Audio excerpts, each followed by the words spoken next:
Welcome back, everyone. Thomas Harrington here with another video for today.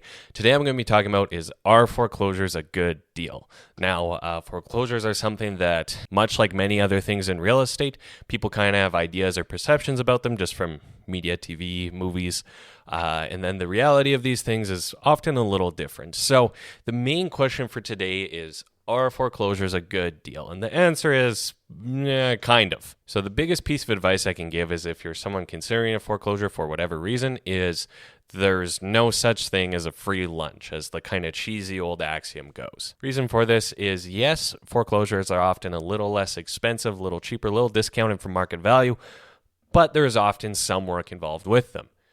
This can range varying in properties, but typically foreclosure homes that I've seen are a little more rundown, a little more distressed, and aren't in great condition, and often sometimes need anywhere from quite a bit of renovations to a lot of renovations.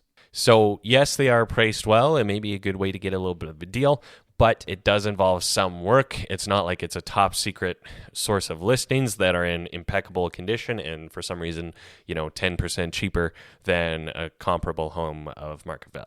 On top of some work involved, foreclosures have many more risks involved with them just for what you get as a buyer in terms of warranties and representations with the property. I'll come back to that in a second.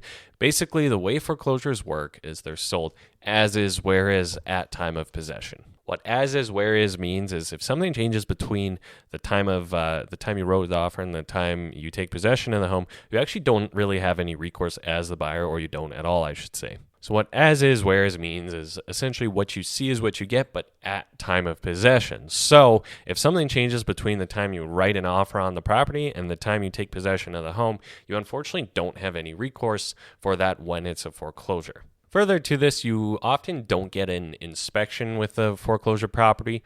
Furthermore, many foreclosures, or at least some of them, lender requires them to be 100% unconditional. So essentially that means you don't get your typical financing inspection conditions that you would for a foreclosure.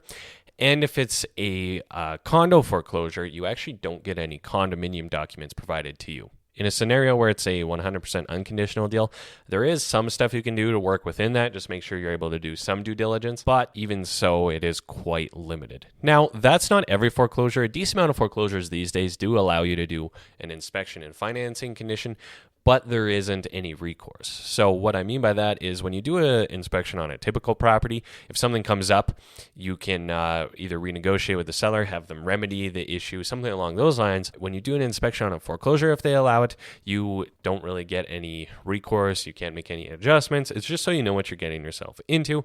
Again, not every single foreclosure will allow it, plain and simple. As for financing a foreclosure, it is possible to mortgage them, but it depends on the state of the property.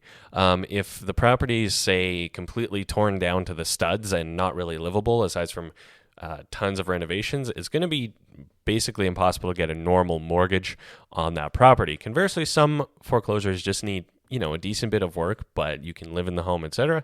Those are okay for financing. It really depends, but essentially your conditions are much more limited of what the bank will allow you to do. Again, foreclosures have tons of potential, but they do require work. No such thing as a free lunch, guys. That's the best advice I can give if you've ever thought about a foreclosure property. Now, something to understand about foreclosures is that they're a small percentage of the market. I'll expand on that in a minute, but what that means is that there's only a few of them. They're very often a pretty good deal, but that also means there's lots of people looking for it because people know that's a good avenue for deals. So foreclosures can get very competitive, and very often with foreclosures, you may be up against, say, investors, contractors, folks with very often deeper pockets and who may not care quite as much about the condition of the property. Basically, those people know they're going in to do a ton of work on the property. They're trying to make money. It's how they make their living, perhaps. They're not too worried about inspections. They'll do the work with the home regardless of what it is, and they often have the cash or a line of credit or something so they can move on the property very quickly.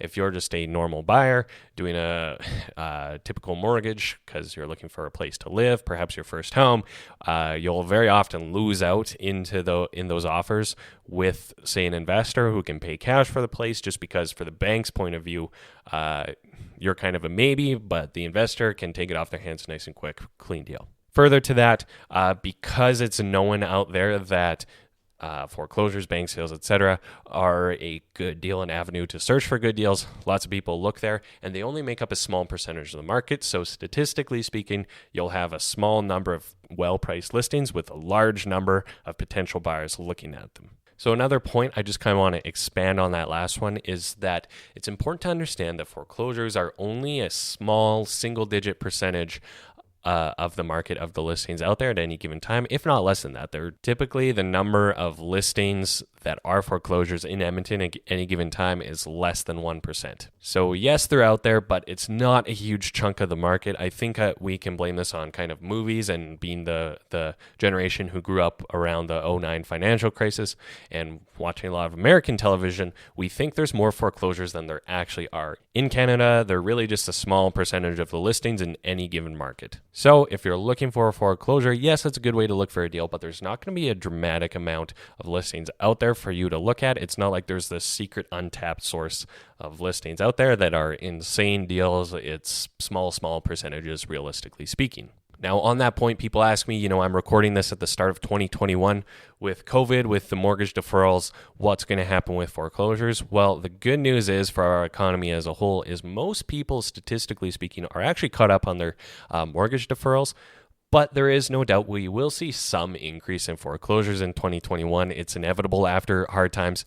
But again, it will only still be a small percentage of the market. Let's say we saw a 10 to 20% increase in foreclosures. That would be a lot, but it would still probably be around 1% or less of the listings in Edmonton. So we're not going to see a huge flooding of the market, but relatively speaking, there may be an increase and maybe some investor potential there. Now, another thing just regarding the risk of a foreclosure is you don't get any representations or warranties. Now, what that means is just to look and pull it back and look at a normal property, for example, you get a certain amount of representations and warranties from that seller, meaning they're representing the property in a certain way, they're warrantying it to you. Essentially, if there's any issues with it that haven't been disclosed, you as the buyer of that property, if it comes up later, would have potential legal recourse there. And there is an obligation for sellers to disclose certain defects, etc. Basically, the point I want to make is you have a little more assurance buying a normal property that everything's been disclosed to you, and those sellers are held to a standard. Conversely, with a foreclosure, the bank hasn't lived there. They have no idea what the condition of the property is like. They don't really know what the issues may be with it. They're not going to guarantee or warranty anything with that to you. So you unfortunately don't get that reassurance there with a foreclosure. Furthermore, you don't get a RPR and compliance when it comes to a foreclosure property. Now, that's a bit beyond the scope of this video, but essentially you have no idea if there's any encroachments, if your property line's all good, if your fence is too far one way. A real property report is very key for knowing that when you buy a home, and in a foreclosure situation, you don't get it at all. So overall, yes, foreclosures provide some potential to get a good deal, but there's a lot of realities to it that it's basically there's no reward without a little bit of risk is what it comes down to. So if you're a first-time buyer looking at a foreclosure or considering a foreclosure, you know what? That might be for you, but you should be someone who either has money to spend on renovations or you're kind of a handy individual. You're willing to do a lot of that work yourself. And third, you're going to need a little more risk tolerance just to know what you're walking into.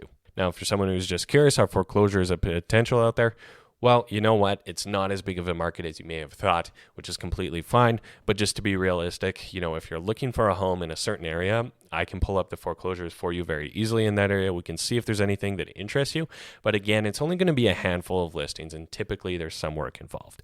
What it really boils down to is the Canadian financial market has always been fairly well regulated, and overall, our governments through the years have been fairly responsible with our lending regulations and rules. So we don't have an astronomical number of foreclosures in Canada. It's a well-known fact that Canada was never insanely badly hit from the 2009 real estate crisis, at least on a macro level. Furthermore, when we see tough times, because Canada is fairly responsible with their lending, we don't see huge foreclosures. People are still able to keep their homes even in challenging times. Like I said earlier, with the COVID issue, we will probably see some foreclosures in 2021, 2022, but it's not going to be a staggering number at this point in time. As far as I can tell, it'll still only be a small percent of the market at maximum. So there you have it. That's my 2 cents on foreclosures. That's the realities of potentially looking at a foreclosure. It is a a potential avenue for a good deal on a home, but you need to know what you're getting yourself into. If you're considering buying a home in the Edmonton area, please reach out to me. I'd be more than happy to help. And if you're curious about an area, you're shopping around and you're wondering if there's any foreclosures or bank sales or anything along those lines in that area, let me know and I can pull it up very quickly and send them your way. Anyways, again, Thomas Harrington, thanks for watching. If you have any questions, please leave me a comment down below, or you can find me online at thomasharrington.ca or my home search website, westedmontonliving.ca. Talk soon.